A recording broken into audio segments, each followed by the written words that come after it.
17-year-old Penina Chepsok had her genitalia cut 5 years ago. The immediate effects were not severe. Now, years on, she regrets the practice. Because of her birth canal that was narrowed following the cutting of her genitalia, Penina had an obstructed labor that resulted into her losing her first child and also sustaining a fistula. After operating her, you see, so the women started passing out.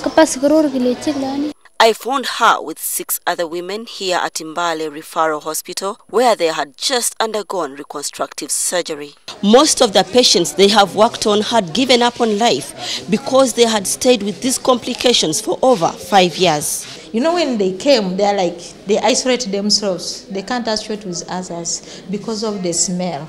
The social worker here tells us that the 6 are just part of the 300 women and girls who have fistula and need reconstruction. They cannot even move.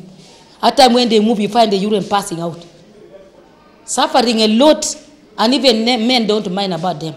So we work together with UNFPA and also other actors, the district and the NGO, to support these children, 1, to be identified at community level, 2, to be referred to the health centers where they are assessed, and if there is need, for example, for reconstructive surgery, then UNICEF supports that process of moving them to be able to see specialist doctors to undergo reconstruction.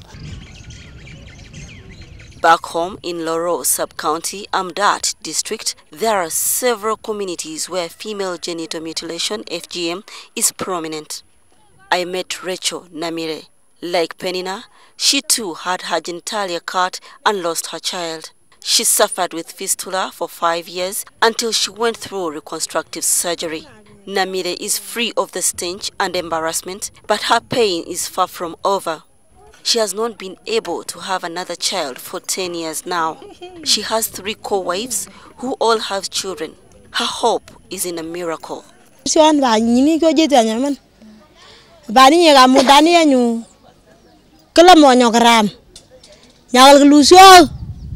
produced at home, not in the hospital. So when she was producing, since that thing was very tiny, the child cannot even pass. Cheptilak Kuchela was widowed at the age of 25 with 3 children to fend for. Because she did not enjoy sex and had problems during childbirth, she opted never to remarry, although there were opportunities.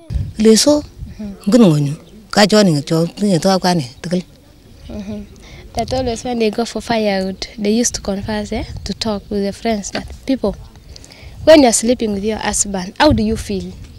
Do you enjoy sex? That all of them were complaining, no, it is too painful.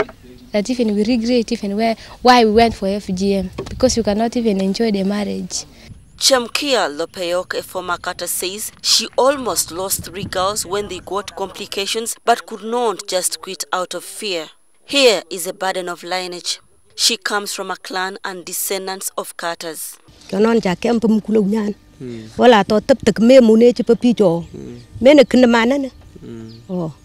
Since she saw that those dangers that have been happening and those threatenings, he said, if I continue with this practice and somebody's child dies, I may be killed. Another former cutter who was loved for her skills believes that there are many complications nowadays, partly because many of the cutters are amateurs. Now you find people when they have cut, their skills is not there. You find somebody cutting deep. A recent study published in the Lancet Medical Journal shows that women who have the most severe form of FGM will on average have 30% more cesarean sections compared with those whose genitalia has not been cut. Women affected by severe FGM are 70% more likely to suffer hemorrhage after birth. Long-lasting effects known from FGM include cysts, keloid scar formation, damage to the urethra resulting in urinary incontinence, painful sexual intercourse, fistula, prolonged and obstructed labor resulting in fetal death, and infertility, among others. UNICEF is going to strengthen the grandmother approach, whereby the elder women and the elder men interact with the young generation. As you know, in our culture, we listen to the elders. What the elders say, we actually take it up. By using the grandmother approach, we'll have lots of interaction, especially in those other hard-to-reach areas. Anyone convicted of the practice, which involves cutting off girls' genitalia, faces up to 10 years in jail or a life sentence if a victim dies. Rights groups have since 2010, when the practice was outlawed in the country, urged awareness campaigns to ensure the centuries-old practice stops. Irene Namyalo, NTV.